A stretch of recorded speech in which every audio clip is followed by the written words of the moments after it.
जरा जानते हैं अंकित गुप्ता से। अंकित, जरा और विस्तार से बताइए इस फैसले के बारे में। अलीगढ़ मुस्लिम यूनिवर्सिटी सेंट्रल यूनिवर्सिटी है, लेकिन साथ ही साथ इसका अल्पसंख्यक दर्जा बरकरार रहेगा। किस तरीके की दलीलें जिसके आधार पर अदालत की तरफ से यह फैसला सुनाया गया है? अंकित गुप्ता। रोमाना, अभी फैसला पढ़ा जा रहा है। देखिए, मुख्य न्यायाधीश ने फैसला पढ़ दिया है, लेकिन अभी जो है और फैसला पढ़ा जा रहा है। जस्टिस सूर्यकांत अभी भी ये फैसला पढ़ रहे हैं और अब जो है ये जैसी जानकारी आ रही है कि मुख्य न्यायाधीश ने तो फैसला पढ़ दिया है, लेकिन 3 जजों की बेंच के फैसले से और ज्यादा क्लियरिटी मिलेगी, क्योंकि 1967 का जो है जो केस था, जो जजमेंट था, उसको तो ओवररूल कर दिया गया है। लेकिन अब क्या जो है जो 2006 का जो इलाहाबाद हाईकोर्ट का फैसला था वो सही था नहीं था, तमाम तथ्यों पर अभी भी जो है फैसला पढ़ा जा रहा है। और अभी क्या है, जो फैसला पढ़ रहे हैं जस्टिस सूर्यकांत, उनका कहना है कि अजीज बाशा फैसला पलट दिया गया है, लेकिन एएमयू के स्टेटस पर फैसला 3 जजों की बेंच बाद में करेगी। ये लीजिए, अभी भी क्लियरिटी नहीं है। यानी कि 1967 का जो फैसला था जिसमें यह कहा गया था कि हम जो है उसको ओवररूल कर रहे हैं, यानी कि निपुण, इसका मतलब क्या हुआ? क्योंकि जो है 3 जजों के फैसले, 3 जजों की बेंच ये तय करेगी। देखिए, 3 जजों की बेंच क्या तय करेगी इसको हमको समझने की जरूरत है। शुरू में चूंकि ऐसा हुआ कि अजीज बाशा फैसले को चूंकि पलट दिया गया 4 जजों की बेंच ने। अजीज बाशा फैसला क्या था? अजीज बाशा फैसला यह कहता था कि देश की आजादी के बाद एएमयू का वो दर्जा खत्म हो गया, क्योंकि अंग्रेजों के समय में उसको जब बनाया गया था तब उसने ये कहा था कि हम अल्पसंख्यक संस्थान नहीं हैं। लेकिन सुप्रीम कोर्ट ने यह कहा कि ऐसा नहीं कह सकते कि अंग्रेजों के समय में बनी हुई बात थी। इससे आर्टिकल 30 का जो पर्पस है, उद्देश्य है कि अल्पसंख्यक अपने लिए संस्थान बना सके और चला सके, वो पूरी तरह से खत्म हो जाता है। इसलिए अजीज बाशा फैसला, जिसके चलते, जिसको आधार बनाकर 2005 में इलाहाबाद हाईकोर्ट ने एएमयू को अल्पसंख्यक संस्थान मानने से मना कर दिया था, उस फैसले को सुप्रीम कोर्ट ने पलट दिया है। कहा है कि हम सहमत नहीं हैं, लेकिन खास तौर पर एएमयू के बारे में फैसला, इस फैसले का, ये जो मेजोरिटी फैसला है, इसके मद्देनजर 3 जजों की बेंच बाद में लेगी। यानी एएमयू के स्टेटस को लेकर सुप्रीम कोर्ट ने सीधे अभी कुछ नहीं कहा है कि अजीज बाशा फैसला हम पलट रहे हैं। 3 जजों निपुण, यहाँ से एक कंफ्यूजन की स्थिति नहीं हो गई है। देखिए, 1967 में सुप्रीम कोर्ट की संविधान पीठ ने कहा था कि एक माइनॉरिटी इंस्टीट्यूट है। अंकित गुप्ता, क्या निपुण सहगल मुझे सुन पा रहे हैं? मेरा सवाल पूछिए जरा निपुण सहगल से। अजीज बाशा यहां पर जिस केस को पलटने का जिक्र कर रहे हैं निपुण सहगल, निपुण, इसमें साफ तौर पर अजीज बाशा वाले मामले में यह कहा गया था, क्योंकि यूनिवर्सिटी ने 1965 के अंदर यह फैसला लिया कि उसको चलाने का काम सिर्फ जो अल्पसंख्यक है उनकी तरफ से नहीं किया जाएगा, अन्य समुदाय के लोग भी इसको कर सकते हैं। तो आज सुप्रीम कोर्ट में जब जज साहब ये कह रहे थे कि अल्पसंख्यकों द्वारा बनाए संस्थान को कोई और भी चला सकता है, तो मतलब इससे वो दर्जा नहीं छिन जाता है, अल्पसंख्यक वाला दर्जा जो 1967 अजीज बाशा वाले केस में खत्म कर दिया गया था सुप्रीम कोर्ट की तरफ से। निपुण। रोमाना का सवाल ये है कि क्या 1967 के जो फैसला था, क्या वो छिन जाता है, उसके माइनॉरिटी इंस्टीट्यूट का दर्जा छिन जाता है या नहीं छिनता है, या फिर जो लोग चलाते हैं उनको लेकर भी अभी सिर्फ सुप्रीम कोर्ट ने कहा है? देखिए, इस बात को समझिए कि एएमयू इस समय जिस तरह से चल रहा है उसी तरह से चलता रहेगा फिलहाल इस फैसले के बाद। 1967 का जो फैसला था वो एएमयू का वो दर्जा छीनता था 5 जजों की बेंच का। 1981 में केंद्र सरकार ने, तब की कांग्रेस सरकार ने संविधान में संशोधन किया और कुछ बातों को जोड़ दिया, जिससे एएमयू को अल्पसंख्यक का दर्जा है ऐसी बात प्रचलन में आई। लेकिन 2005 में इलाहाबाद हाईकोर्ट ने कहा कि जो संशोधन किए गए थे एएमयू एक्ट में 1981 में, वो अजीज बाशा फैसले को नहीं बदलते हैं, वो आज भी लागू है और एएमयू अल्पसंख्यक संस्थान नहीं है। अब इस फैसले को 4 जजों की बेंच ने पलटा है, लेकिन एएमयू खास तौर पे क्या है, क्या नहीं है, उसकी स्थिति क्या है, वो बाद में उस पर फैसला होगा।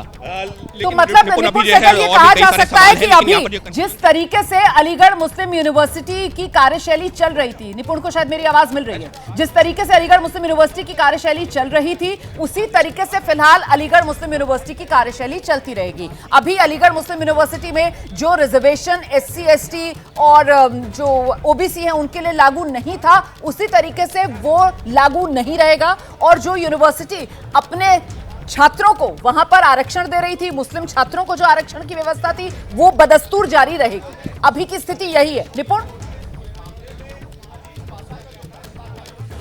देखिए रोमाना, इस बात को हमको समझना पड़ेगा, सीधे सीधे मुस्लिम आरक्षण है नहीं एएमयू में। एएमयू क्या करता है कि अपने जो एफिलिएटेड इंस्टीट्यूशंस हैं वहां से पढ़े हुए बच्चों को जी बिल्कुल उनको प्राथमिकता दी जाती है, उनको आरक्षण दिया जाता है, जो कि इनडायरेक्टली, क्योंकि जो एफिलिएटेड इंस्टीट्यूट हैं एएमयू से उसमें मुस्लिम बच्चे ही अधिक पढ़ते हैं, तो स्वाभाविक रूप से जो है मुस्लिम आरक्षण है, लेकिन वो सीधे सीधे नहीं है, इंटरनल आरक्षण के रूप में है। अब ये जो विशेष व्यवस्था बना रखी है एएमयू ने, उसमें एससी, एसटी, ओबीसी आरक्षण की कोई जगह नहीं है, क्योंकि एएमयू खुद को अल्पसंख्यक संस्थान कहता है। हुआ ये था कि 2004 में एएमयू ने खास तौर पर मेडिकल के पीजी कोर्स में 50% मुस्लिम रिजर्वेशन का एक नियम बनाया, जिसको चुनौती दी गई हाईकोर्ट में, और हाईकोर्ट ने कहा कि आप ऐसा कैसे कर सकते हैं, आप अल्पसंख्यक संस्थान नहीं है।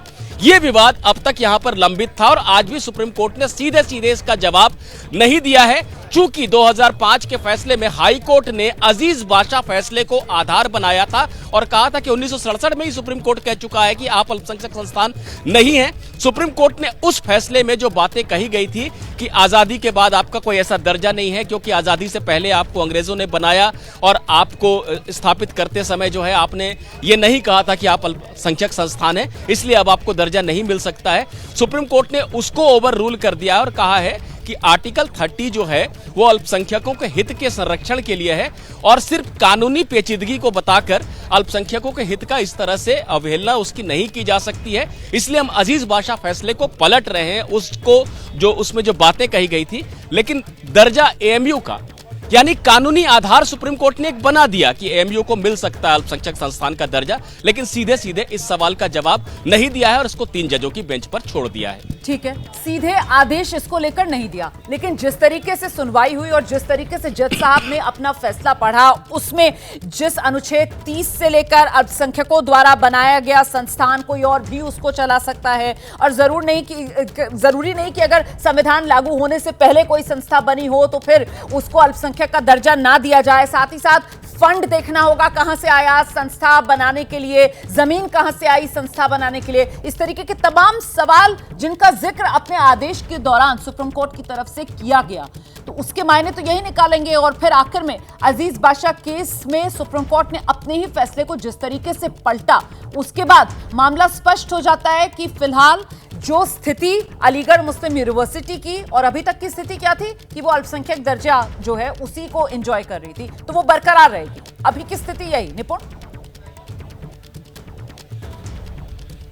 देखिए अभी की स्थिति यही है कि अल्पसंख्यक दर्जा है या नहीं है, यह विवादित है और इस विवाद को सुप्रीम कोर्ट ने अपने 3 जजों की बेंच के पास भेज दिया है। लेकिन इसको तय किए बिना भी अलीगढ़ मुस्लिम यूनिवर्सिटी में मुस्लिम आरक्षण मिल रहा था इंटरनल रिजर्वेशन के रूप में। तो वो व्यवस्था, चूंकि आज सुप्रीम कोर्ट ने ये नहीं कह दिया कि अलीगढ़ मुस्लिम यूनिवर्सिटी अल्पसंख्यक संस्थान है ही नहीं, अगर सुप्रीम कोर्ट ऐसा कह देता तो ये सारी व्यवस्था खत्म हो जाती और एससी, एसटी, ओबीसी और तमाम जो आरक्षण जो सरकार देती है अपने विश्वविद्यालयों में वो लागू हो जाता। सुप्रीम कोर्ट ने ऐसा कुछ नहीं कहा है, इसलिए अल्पसंख्यक दर्जे का फैसला हुए बिना भी जो इंटरनल रिजर्वेशन की व्यवस्था अभी चली आ रही है वो जारी रहेगी। एएमयू उसी तरीके से अपना काम करता रहेगा। तो मतलब एएमयू के स्टेटस पर बाद में फैसला होगा, 3 जजों की बेंच इस पर बाद में फैसला करेगी, मतलब अभी ये मामला लंबा चलेगा। निपुण,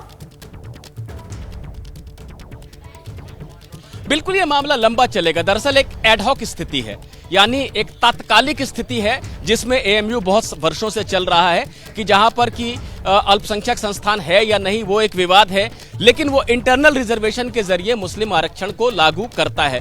जब एएमयू ने 2004 में खुलकर कहा कि हम मुसलमानों को 50% आरक्षण दे रहे हैं मेडिकल के पीजी कोर्स में, तब ये विवाद गया हाईकोर्ट में कि ये कैसे ऐसा कर सकते हैं, और हाईकोर्ट ने कह दिया कि आप अल्पसंख्यक संस्थान नहीं है। तो ये बात अल्पसंख्यक संस्थान का दर्जा बाद में तय होगा, लेकिन इंटरनल रिजर्वेशन चलता रहेगा। रोमाना, आपके बिना पूछे मैं दर्शकों को थोड़ी सी स्पष्टता देना चाहता हूं कि ये क्या चल रहा है कि आजादी से पहले बना, आजादी के बाद बना, अल्पसंख्यक संस्थान है नहीं है, किसने फंड दिया, किसने क्या किया। जब एएमयू बना है, एएमयू दरअसल 19वीं सदी में ही उसकी स्थापना हो गई थी और तब उसका नाम एक कॉलेज था, मोहम्मदन एंग्लो ओरिएंटल कॉलेज था। पहले मदरसा था, फिर एंग्लो ओरिएंटल कॉलेज बना। इलाहाबाद यूनिवर्सिटी से उसको डिग्री मिलती थी, लेकिन 1920 में एएमयू बना।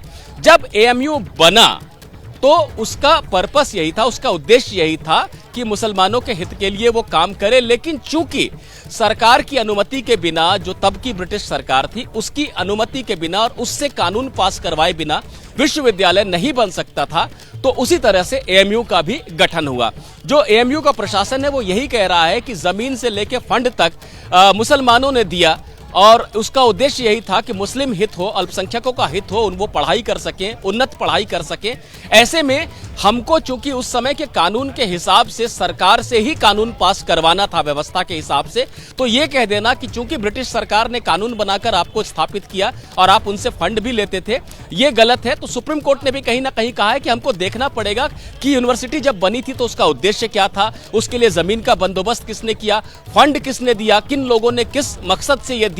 तो सिर्फ कानूनी पेचीदगी के आधार पर संविधान का अनुच्छेद 30, जो कि अल्पसंख्यकों में सिर्फ मुसलमान शामिल नहीं है, किसी भी तरह के धार्मिक अल्पसंख्यक या भाषाई अल्पसंख्यक, मान लीजिए कि आप महाराष्ट्र में रहते हैं लेकिन आप मूल रूप से बंगाल के रहने वाले हैं, तो आप अपना एक कॉलेज बना सकते हैं वहां पर बंगाली संस्कृति या भाषा के संरक्षण के नाम पर, क्योंकि आप भाषाई और सांस्कृतिक अल्पसंख्यक हैं। तो आर्टिकल 30 ये राइट देता है, अधिकार देता है कि भाषाई, धार्मिक, सांस्कृतिक अल्पसंख्यक अपने कॉलेज, अपने संस्थान बना सकते हैं। सुप्रीम कोर्ट ने कहा कि सिर्फ एक कानूनी पेचीदगी का हवाला देकर आर्टिकल 30 के पूरे उद्देश्य को खत्म कर देना ठीक नहीं होगा। यह साफ दिखता है कि एएमयू जब बना था तो क्यों बना था और जमीन और फंड किसने दिया था। हालांकि मैं फिर से दोहराऊंगा कि ये सारी बातों को कहने के बाद भी अंतिम फैसला एएमयू के माइनॉरिटी स्टेटस पर सुप्रीम कोर्ट ने अभी नहीं दिया है। वो फैसला 3 जजों की बेंच करेगी।